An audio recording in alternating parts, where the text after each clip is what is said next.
what fuels me as an entrepreneur is that we want this tool in everyone's hands. Doing night outs here. So we want to be truly at a world #1 level. Welcome everybody. Today we have with us Mr. Arvind Prakash Singh from SuperBolter, touted as the Canva for your homes. Arvind is on a mission to make every house on this earth beautiful with his online 3D design platform. Started in 2017, people are finally sitting up and taking notice, and the awards and the accolades and the recognition is following Arvind. A lot of couples and families might be secretly thanking him for reducing the chaos and the arguments that follow, home improvement typically. So let's head straight into the interview. Thank you for joining, Arvind. Firstly, I have to ask you, Canva for your home really stuck on my mind. So who came up with this particular tagline? Because it completely breaks down what a company is all about, and at the same time it kind of makes you sit up and take notice. So Yeah, first of all, thank you so much for having me over. All right, it's my pleasure and privilege to be talking to you. Thank you so much. Canva for homes, it came after a lot of effort, like trying to pitch this idea to many people and trying to see what is the simplest way that people can get it. Because such a thing where a person can do it by themselves, there's no other benchmark in the today in the consumer world. Right? People are still not used to there's no, if you ask me which is the top app which most consumers use, if you ask me which is the app which most interior designers and architects use, you'll find many in the market, but something that the consumer uses, they're not many. So trying to explain to people, and then it just struck him, and we are Canva for homes, right? When we started, we didn't know about Canva. In 2017, maybe Canva was not that popular. But as time progressed, it just struck us that, hey, this Canva for homes, and I used it in one pitch, and people immediately start to get it. And from then we started using it more and more. We just start with Canva for homes, and people get immediately, at least the people who know about Canva. I've also got from a small segment, maybe 5-10% people who say, hey, what is Canva?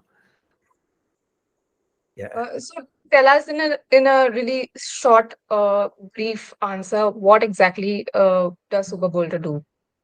So SuperBolter is an innovative platform, right, which envisions to empower the end customer to be able to design their own space, right? Their own space. We're starting with homes and residential apartments, and so where any person can design the home very effortlessly, right?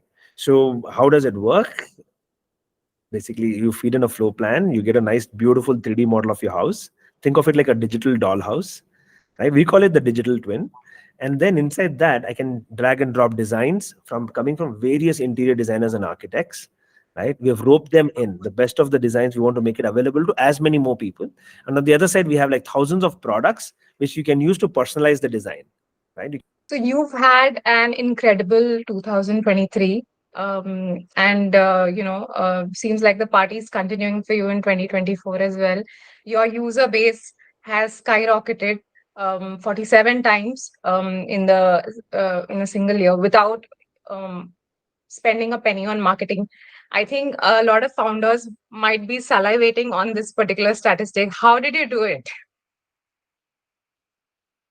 The truth is we are almost like a bootstrap, angel funded, friends and family funded company. So the resources were always a constraint. So when you have a few, you want to make it the most, right? Most impactful, whether a few dollars or few people. So what we have looked at is we have looked at product led growth as a strategy, right? The product should speak for itself, right? How ChatGPT just blew up, right? The internet. The product was so good and so easy to use. So we've focused on ease of use and word of mouth. So we're getting tremendous amount of word of mouth because the product, we've focused on the product. That is our key strategy. We're looking at product-led growth.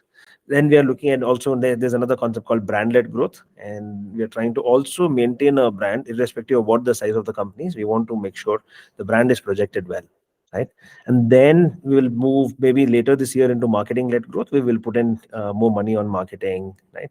So when we will probably do that when we are also very happy with how the whole product journey is. Today still there are some more small traps in the product where the users get lost, so we want to fix that before we burn money on marketing. Explain product-led growth. What exactly does it entail?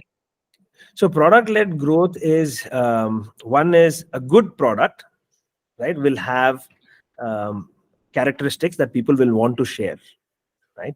So we inherently have virality in our idea. Why? Because it's something new that people, there's novelty, there's virality part, right? So we can leverage on that, and we want people to share it. So for that, the product itself needs to be good. When I say good, it needs to be very easy for them to come on board and use this platform, right? We have made those steps extremely easy. We have made the product beautiful, right, when at the onset. That is one.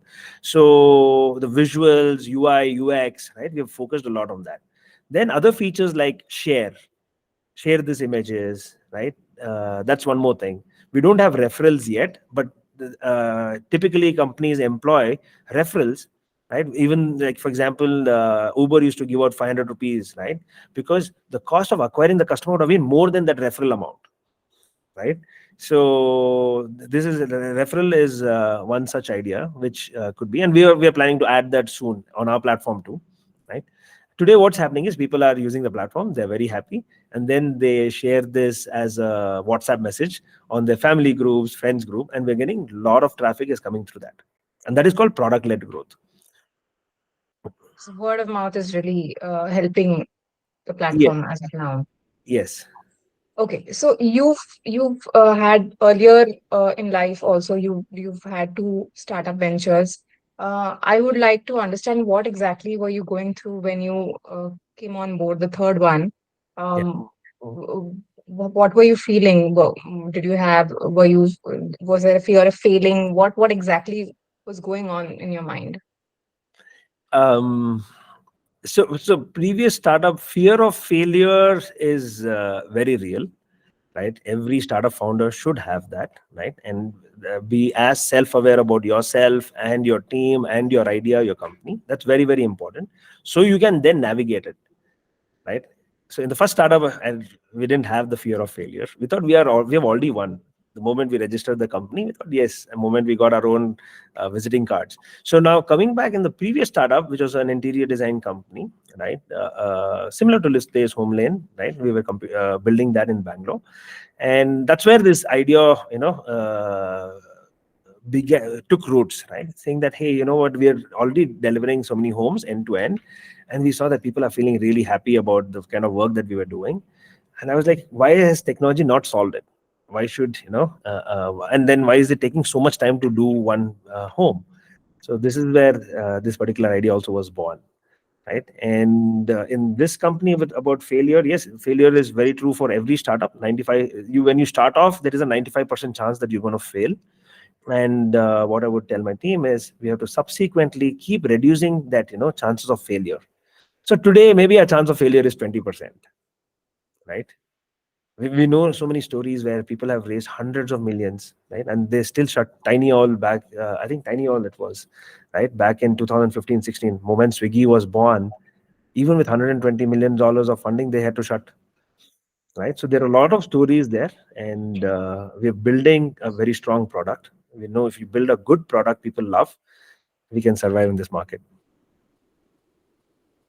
What keeps you going beyond that fear? Like you're saying, there's a 20% chance even now. So what makes you go beyond that fear and put yourself out there every day?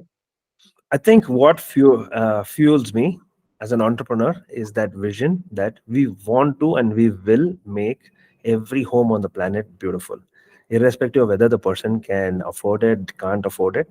We want this tool in everyone's hands. They should be able to put in, even if someone wants to buy, say budget products from IKEA in US, right? They should be able to put together a few and say, yes, okay, in $1,000 I can really transform my house, right? Because house is ultimately where we go back. That's a safe haven, right? And COVID has really shown us the power of our homes. Even the focus on homes has increased after COVID, and so that's what the fuel for us is, this deep desire to really make any common person be able to design their homes, right, very effortlessly, and make it a reality. The software what that people see should transform into reality. This is what fuels us. So I mean, having a clear vision definitely helps, right? I mean, from what you're saying, I believe you also have a vision of democratizing design with SuperBolter. And the main USP of your company has been the designing bit, right? yeah, What steps do you ensure to go beyond that and to ensure quality yeah. as far as costs and execution is concerned? Yes, so fantastic question there. Right, we know that most of the people who come visit our platform, they have a very real need. Right, in a few months, they are getting possession of the new home. The dream is going to come true, right? And they're not coming here just to play around with it. There will be some people who are explorers, but majority of the people want to get their homes done. So we have cognizant of that particular fact. So what we have done is the curation of brands and designers we bring on board.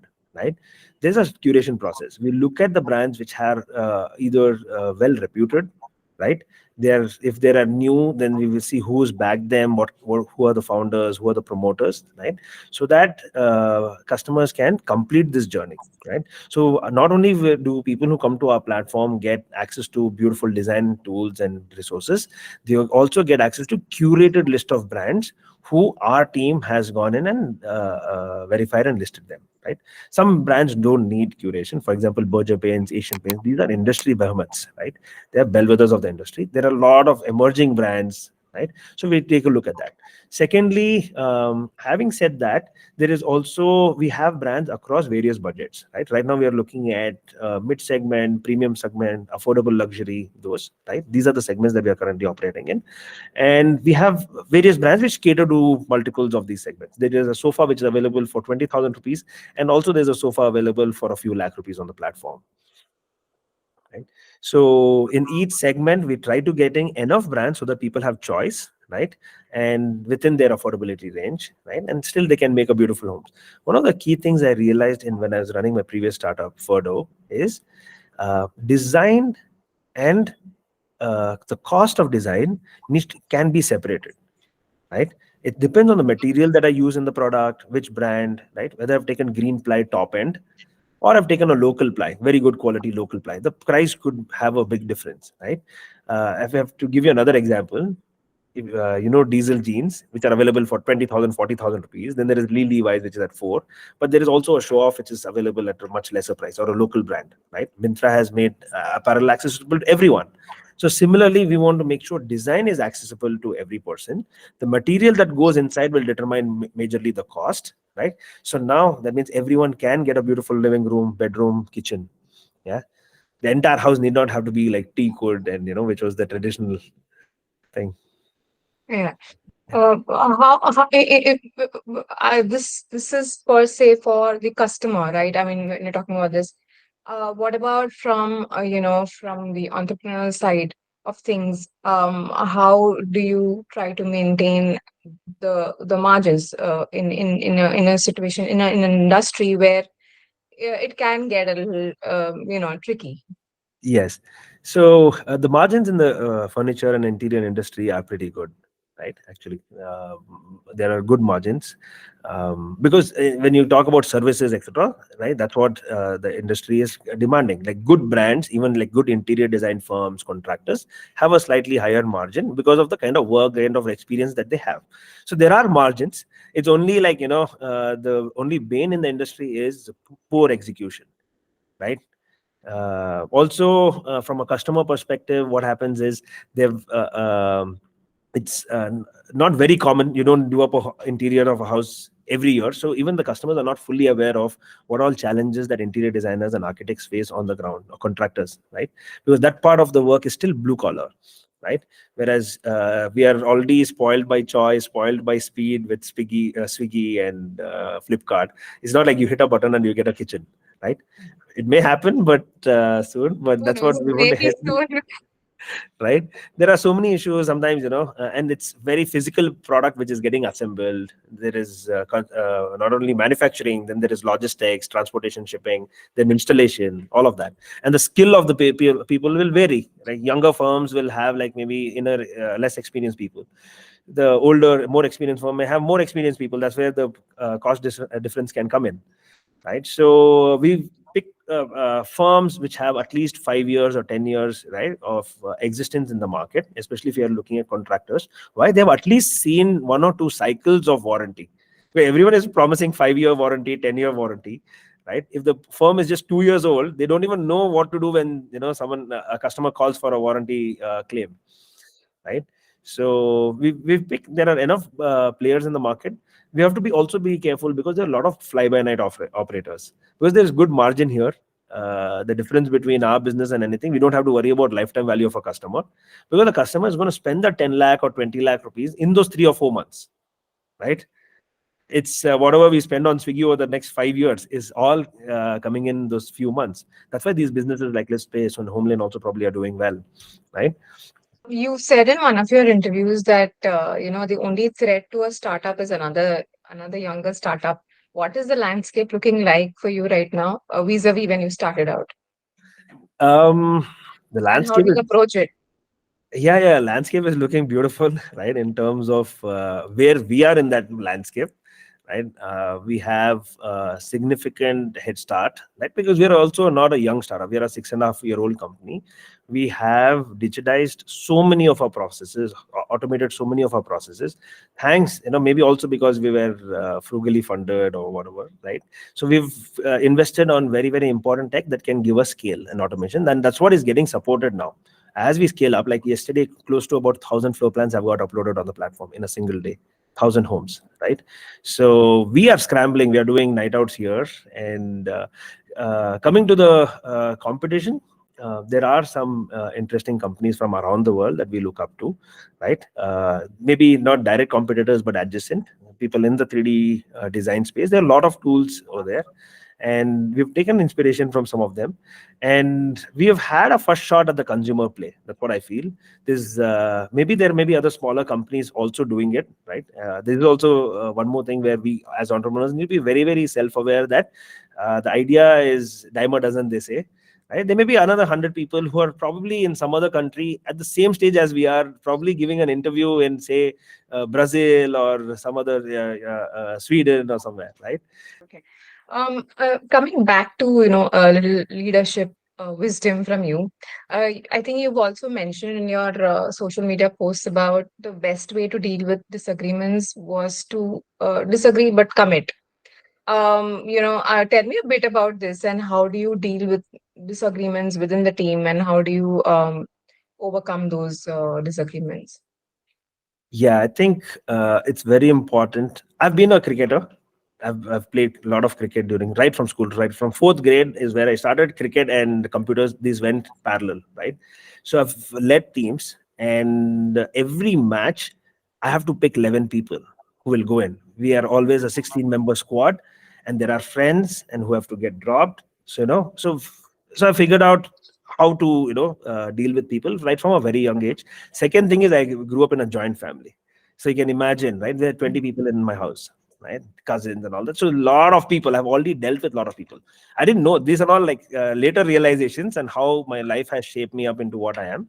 So what I've believed is a committed person, a well-aware person can make better decisions. So I want to give as much information to my team, or right, like whoever I'm associating myself with, so that the person is empowered to make a decision, right?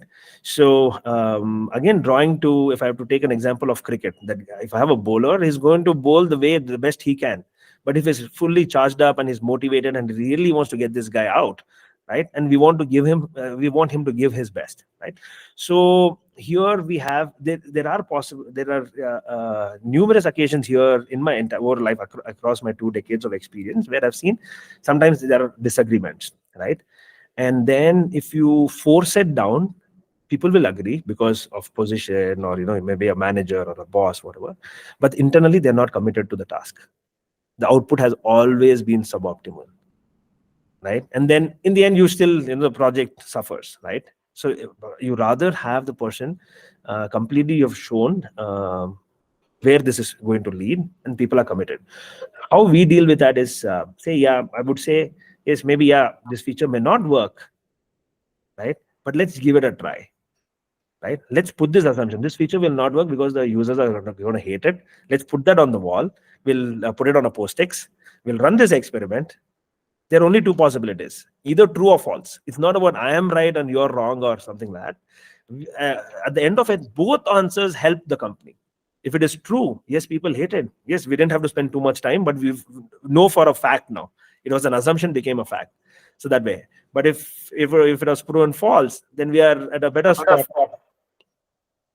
I Yeah. think to do I to come to that level, I think you really need to be free of any fears of, what if this doesn't work and what will happen.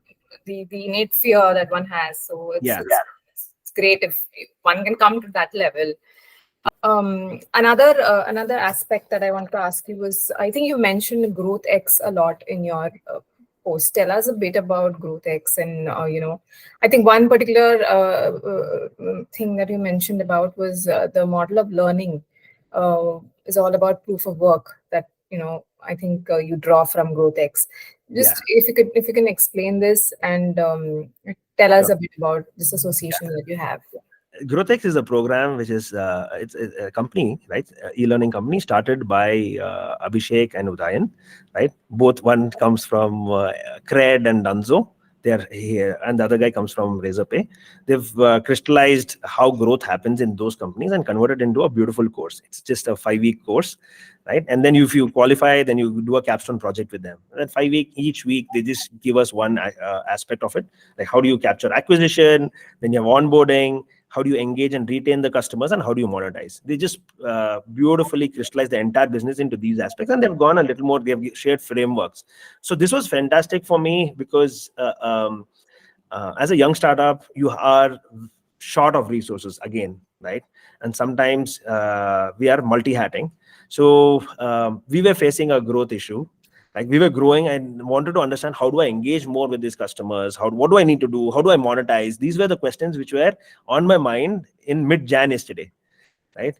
Last year also there was one video which an influencer created, and that really shot up the number of users that we were getting, and we were not geared for scale, right? And then we managed that, we got that under control, and then these questions led me to GrowthX. And it's a beautiful program. First of all, they get the top 1% in the country, and very privileged to have made it to that. And then also the community that there is, it's beautiful, right? And that's what GrowthX is about. And I did an emotion program with them, and it was a beautiful experience, right? Where I could dissect the business, and I was able to use that as a common language within my company also, right? I was able to train my people also, right? That is one. But in terms of learning itself, I've been doing it right from more than a year. So I've done my UC Berkeley during the startup, executive program in management from Haas School of Business. So learning has been part of a characteristic of me. Like, wherever there is something new, I've been very curious, right? And wherever there's especially a problem, I want to jump in and see how that can be solved. So I did growth school also. That is beginning of the year. I've attended more than 200 sessions last year. 200 expert sessions, experts from Flipkart, Stripe, Swiggy, Dunzo. Like, they have these 2-hour sessions, right? And through various, both of these programs have been super helpful for me. Now, the next challenge is to scale up, right? Which you just briefly touched upon in the previous answer. How do you think? What is the best way forward? Where do you see yourself and the company going in the next few years to scale up? So we want to get to, we are a global product. We are getting users from around the world, and we want to ramp up. We want to be India's number one. We want to get to the US, Europe. There are various geographies where the needs are, there are different needs in each of these geographies, but we want to touch upon that and have partnerships in those local locations, start making homes beautiful across, right? So we want to be truly at a world number one level in the next few years, right? We want to be the Canva for homes, and that's what we'll go after. Thank you so much, Arvind. Hope your vision comes true.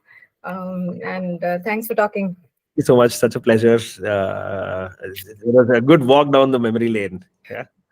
Yeah. Thank you so much. Yes. Yeah.